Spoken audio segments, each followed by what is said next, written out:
할렐루야, 성도님 여러분 반갑습니다. 유튜브 성도님들도 반갑습니다. 오늘 또 새롭게 오신 우리 세 분 성도님 환영하고 축복합니다. 오늘 말씀을 전하기 전에 두 가지만 말씀을 드리겠습니다. 다음 주 4월 23일이 6월절입니다. 그래서 6월절은 그 예수님이 죽으신 날이기도 하고 또 애굽에서 이스라엘 백성들이 구원이 시작된 날이기도 하죠. 그래서 그 절기에 대해서 좀 묵상을 하시고 출애굽기 12장 그리고 성경 공부가 쉽다 책이 있으신 분은 그 절기에 어떻게 해야 되는지 그 나옵니다. 그래서 4월 23일 하고 4월 29일 일곱째 날 또 안식일로 또 지키라고 되어 있습니다. 그 말씀드리고 그다음에 한 가지 더 부활절은 4월 26일이에요. 6월절에 죽으시고 3일 후에 부활하셨습니다. 그런데 전 세계 교회들이 전부 한 달 전에 부활절을 지키는데 영문을 모르겠습니다. 이건 잘못된 것이에요. 3월 31일 날 지켰죠. 그것은 틀린 것입니다. 그리고 또 한 가지는 제가 다음 주 금요일에 저희 성도 두 분과 함께 다시 순일 과테말라의 순일에 가서 또 복음을 전하고 또 구제를 하게 되었습니다. 그래서 성도 여러분들 기도 부탁드립니다. 오늘 하나님께서 주신 말씀은 마태복음 5장 16절과 요한복음 12장 46절입니다. 마태복음 5장 16절과 요한복음 12장 46절 말씀 보겠습니다. 제가 봉독하겠습니다. 이같이 너희 빛이 사람 앞에 비치게 하여 그들로 너희 착한 행실을 보고 하늘에 계신 너희 아버지께 영광을 돌리게 하라. 나는 빛으로 세상에 왔나니 무릇 나를 믿는 자로 어둠에 거하지 않게 하려 함이로라. 아멘. 예수님은 세상의 빛으로 오셨습니다. 어둠에 있는 것은 빛이 비칠 때만 드러납니다. 예수를 믿으면 어둠에 숨어있던 죄가 빛 아래에 드러납니다. 그리하여 회개를 합니다. 그러나 그 빛을 깨닫지 못하면 회개하지 않습니다. 요한복음 1장 5절을 보겠습니다. 빛이 어둠에 비치되 어둠이 깨닫지 못하더라. 아멘. 이 빛을 깨닫지 못하는 자들은 계속 어둠 안에 또 죄 안에 거하는 것입니다. 회개하지 않는 것이에요. 이 빛이 예수이고 진리이고 그리스도의 복음입니다. 이러한 영광의 광채가 환히 비칠 때에 사람들은 죄를 자복하고 어둠에서 빛으로 옮겨지는 것입니다. 본문 둘째 말씀인 요한복음 12장 46절을 보겠습니다. 나는 빛으로 세상에 왔나니 무릇 나를 믿는 자로 어둠에 거하지 않게 하려 함이로라. 아멘. 어둠에 거한 자들을 빛으로 인도하기 위하여 예수님이 오셨다고 합니다. 예수께로 인도된 사람들은 예수님처럼 빛을 발하게 됩니다. 예수님으로부터 받은 빛을 사람들에게 반사하여 비추는 것이에요. 본문 첫째 말씀 마태복음 5장 16절도 다시 보겠습니다. 이같이 너희 빛이 사람 앞에 비치게 하여. 우리도 빛을 비칠 수가 있는 거예요. 그들로 너희 착한 행실을 보고 하늘에 계신 너희 아버지께 영광을 돌리게 하라. 아멘. 믿는 자들이 사람들 앞에서 빛을 발한다는 의미는 어떻게 하는 것이죠? 착한 행실을 한다는 거죠. 이것이 빛이에요. 이 착한 행실의 개념은 매우 넓고 큽니다. 전도와 구제와 섬김을 포함한 모든 선한 일을 망라한 것이에요. 세상에는 두 가지 교회가 있습니다. 하나는 교인들의 죄를 드러내는 교회이고 다른 하나는 교인들의 죄를 덮고 있는 교회입니다. 교인의 죄가 드러나면 빛을 발하는 교회이고 교인의 죄를 드러내지 못하면 어둠에 있는 교회입니다. 교회가 빛을 발한다는 것은 교회 안에 예수님이 계시다는 것이에요. 성령이 지배하는 교회라는 뜻입니다. 진리가 있고 행함이 있는 교회라는 뜻입니다. 그러니 구원받는 교회이고 휴거되는 교회입니다.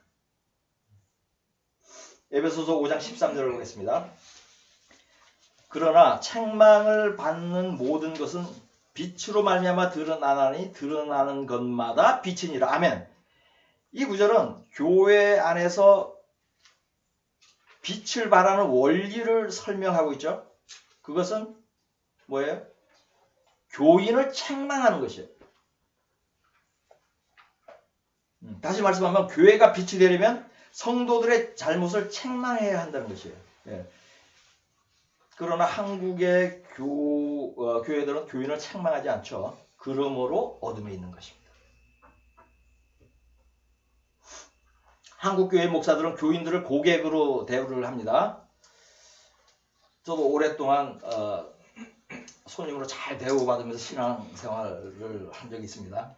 제자나 양으로 대우하지 않습니다. 그래야 해서 교회를 회사의 고객 서비스 센터처럼 운영을 해요. 자신에게 잘못하였다고 부목사의 뺨을 때린 사람이 있어요. 그 돈 많은 장로에게는 아무 말 못하고 부목사에게 사과하라고 합니다.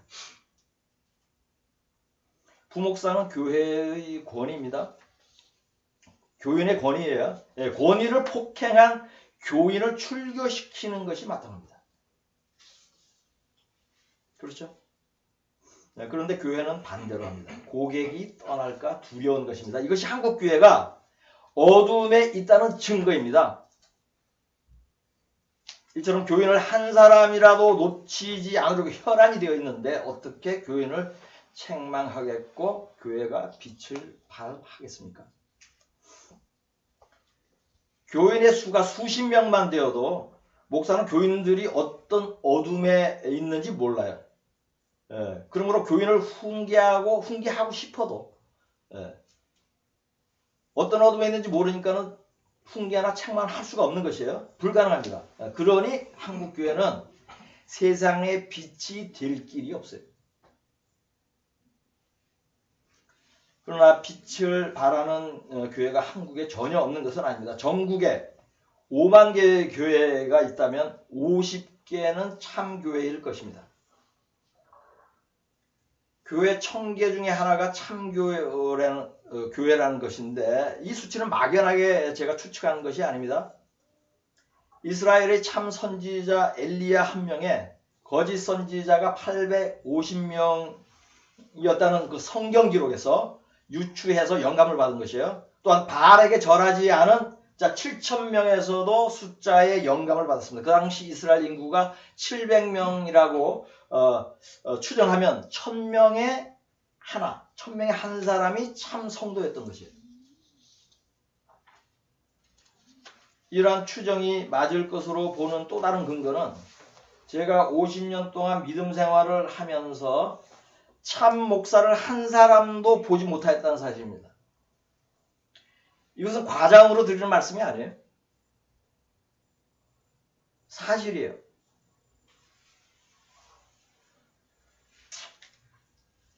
빛을 발하는 참교회 한 곳을 제가 알고 있습니다. 그 교회에 대하여 소개를 하면서 어둠에 있는 한국의 교회와 비교를 해보겠습니다.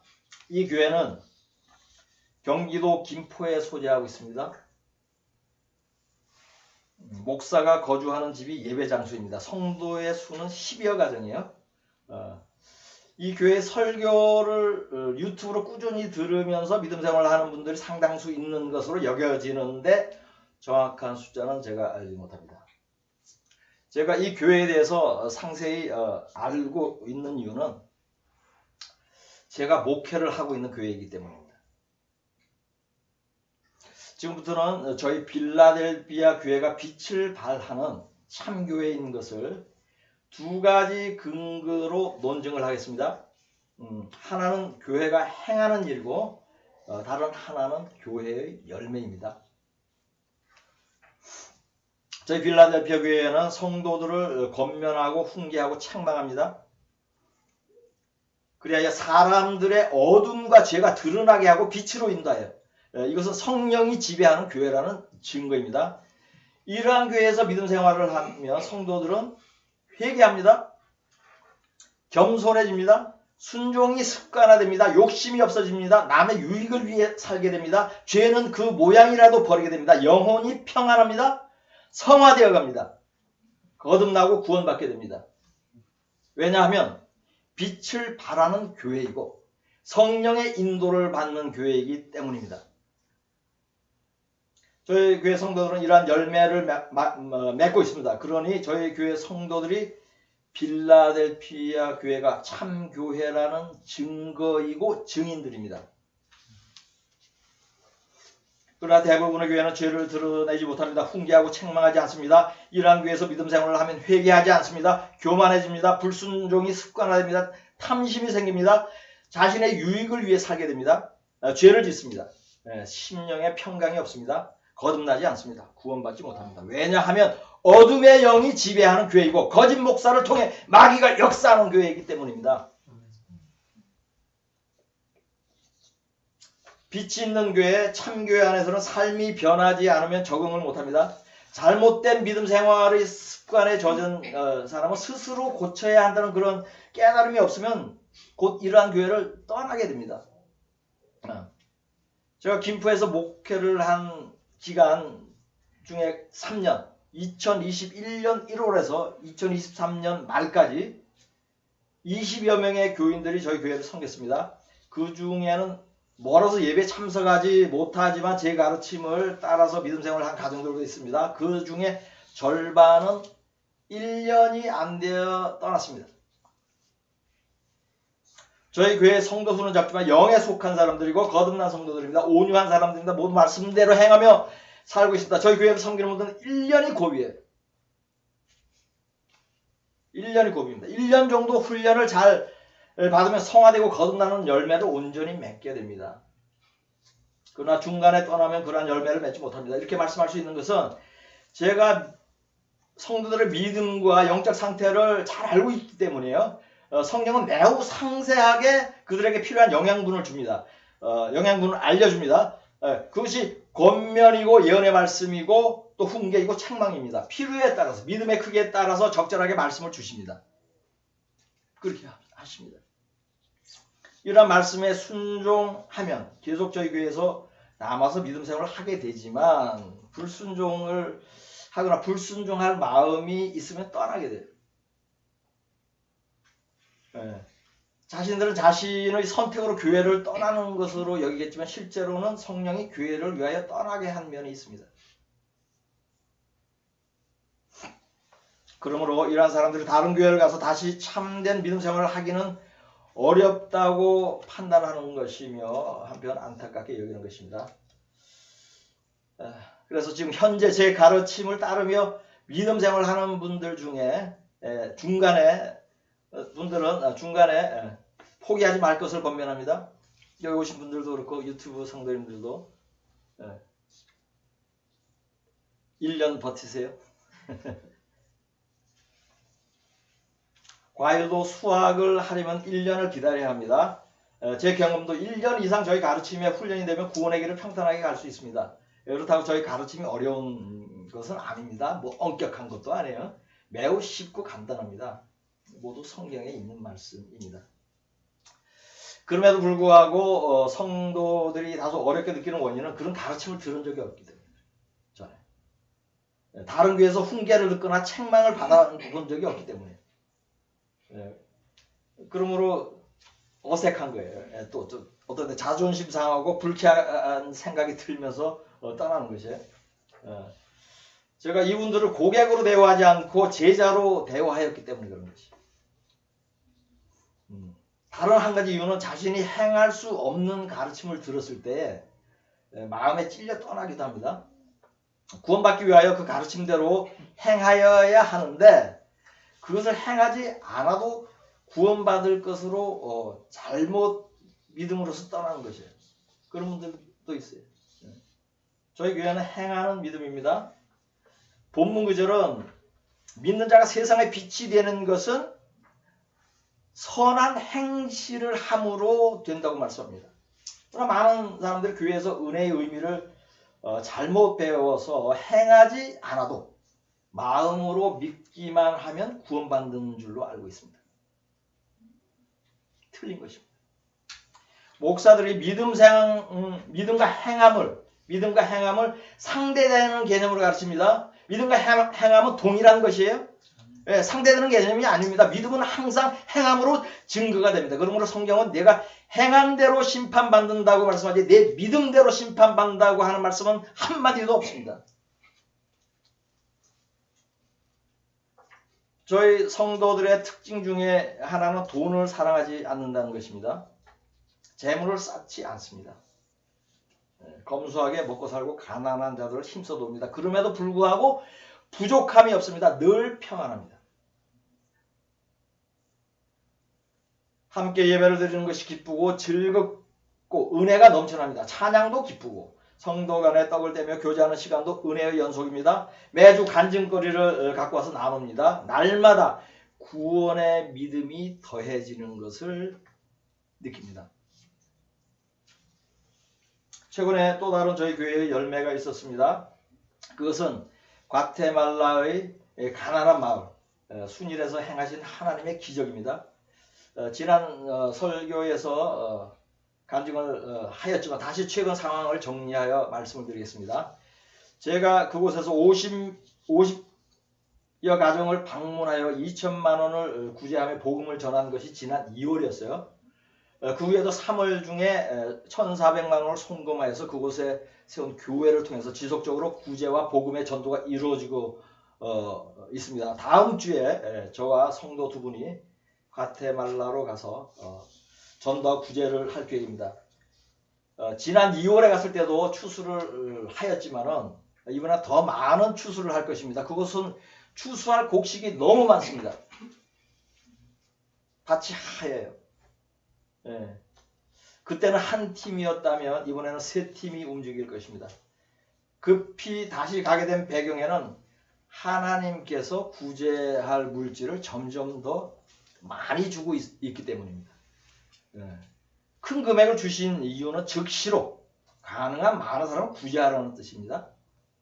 몇 개월에 나누하라는 뜻이 아닙니다. 하나님은 항상 구원이 급합니다. 그러니 저희도 급하게 움직이는 것입니다. 이러한 일이 가능한 배경에는 이러한 일이 가능한 이유는 저희 빌라델피아 교회 성도분들의 헌물은 물론 유튜브 설교를 듣는 분들이 헌물이 합하여졌기 때문입니다. 성령의 감동에 순종하여 11조 헌금을 하신 모든 분들을 예수님의 이름으로 축복합니다. 더불어 하나님께서 그에 합당한 복 주시기를 기도합니다. 이제는 아무리 큰 금액이 구제헌금으로 기부되어도 모두 공급할 수 있게 되었습니다. 왜냐하면 그곳에는 궁핍한 사람이 1만 명이나 되기 때문입니다. 그리고 그들을 도울 현지의 교회와 성도들도 준비되어 있으니 하나님이 더 큰 일을 행하실 줄 믿습니다.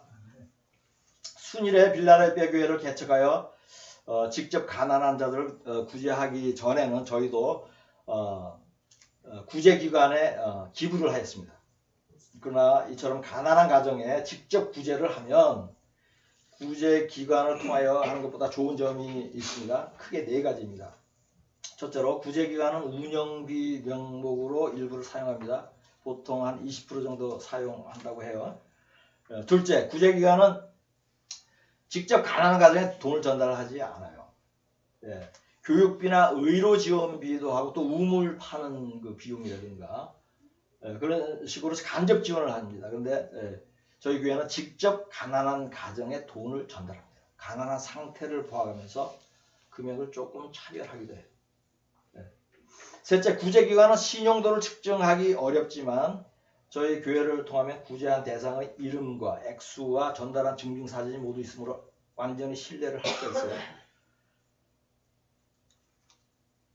사실 저도 큰 금액을 구제할 분들이 갈등을 한다는 것을 제가 좀 알고 있었어요. 그러니까 이것이 제대로 쓰일지 안 쓰일지 그것은 당연한 것이 저도 그런 생각을 했었어요.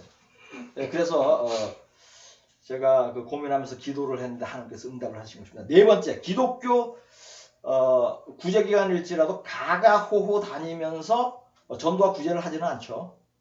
예. 그러나 저희는 현지의 빌라델피아 교회를 통해서 구제와 함께 온 동네를 다니며 복음도 전하고 있습니다. 그리고 때때로 저희가 가서 직접 하기도 합니다. 이러한 구제와 복음 전도가 가능하게 된 것을 하나님께 감사드리고 기도에 응답하신 것을 하나님께 감사와 영광 올려드립니다. 유튜브 성도님들이 헌금하는 것은 특별히 다른 용도를 명기하지 않는 한 모두 구제와 선교를 선교를 하는 데 사용됩니다. 구제하는 일과 선교에 함께 해주시는 모든 성도님들께 다시 감사드립니다. 구제에 감동이 있는 분들은 저희 교회를 통하여 하는 것도 고려를 해보세요. 헌금할 교회를 정하지 않은 분들은 11조 헌금을 구제에 사용하면 됩니다. 이것은 성경적인 것이에요. 가난한 자에게 한 것이 주님에게 한 것이라는 말씀이 있죠. 그러므로 성경적인 11조와 헌물을 드리는 것입니다. 제가 이것을 권하는 이유는 우리 교회에 그 구제 헌금이 많이 들어오기를 원해서 하는 것이 절대로 아닙니다. 저희 교회는 그냥 주님이 주시는 대로만 하면 됩니다. 제가 이것을 권하는 이유는 여러분이 바른 곳에 구제를 하고 구원을 받게 하기 위한 것입니다. 이상으로 저희 빌라델피아 교회가 빛이 있는 참교회라는 것에 대해서 교회의 행하는 일과 좋은 열매인 성도들의 예를 들어서 설명하였습니다. 이러한 참교회에는 이러한 참교회 성도들이 많이 모인다면 좋겠죠. 그러나 참교회는 사람이 많이 모이지 않습니다. 왜냐하면 사람들은 진리를 듣기 싫어하기 때문이에요. 예수님이 병을 고치고 오병이어의 기적을 행할 때에는 많은 사람이 모였어요. 그러나 살리는 것은 영이요 육은 무익하다는 설교를 하자 모두 떠났어요. 12제자만 남았어요. 성경에 기록되어 있습니다. 귀에 듣기 좋고 육에 유익하면 사람들이 모입니다. 그러나 영적인 설교를 하고 진리를 말하면 떠납니다. 말씀대로 행하라고 가르치면 떠납니다. 바울은 아시아와 유럽 전도 여행을 다니며 많은 교회를 세웠고 그를 따른 사람들이 상당히 많았습니다. 그러나 말년에 수를 세어보니 13명 정도였어요. 13명 남짓했어요. 모두 떠났지만 그들을 탓하지 않는다고 고백을 했죠. 수백 명은 떠난 것입니다. 왜냐하면 진리만 가르쳤기 때문에 그런 것이에요. 행하는 믿음을 가르쳤기 때문입니다.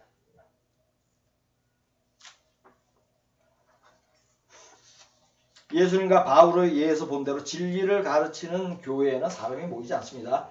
참교회의 상징인 초대교회가 모두 작은 가정교회였다는 사실도 그것을 확인해 줍니다. 저도 동일한 경험을 하고 있습니다. 지금까지 제가 100명 넘게 가르쳤는데 대면하고 소그룹으로 1대1로 어떨 때는 그 인터넷으로 대면을 하고 꽤 가르쳤는데 10여 명 남았습니다. 구성원은 가끔 바뀌고 있습니다. 한 사람이 떠나면 한 사람이 와요. 그래서 우리 교회는 인원수가 정해져 있다고 농담을 하죠. TO가 정해져 있다고. 한 달 전에 3분이 떠났는데 오늘 3분이 새로 오셨습니다. 주님 오실 때가 가깝습니다. 저희 기도는 저희 교회 성도가 모두 함께 공중에서 주를 보는 것입니다. 과테말라 순일의 가난한 주민들이 모두 공중에서 주를 만날 것입니다.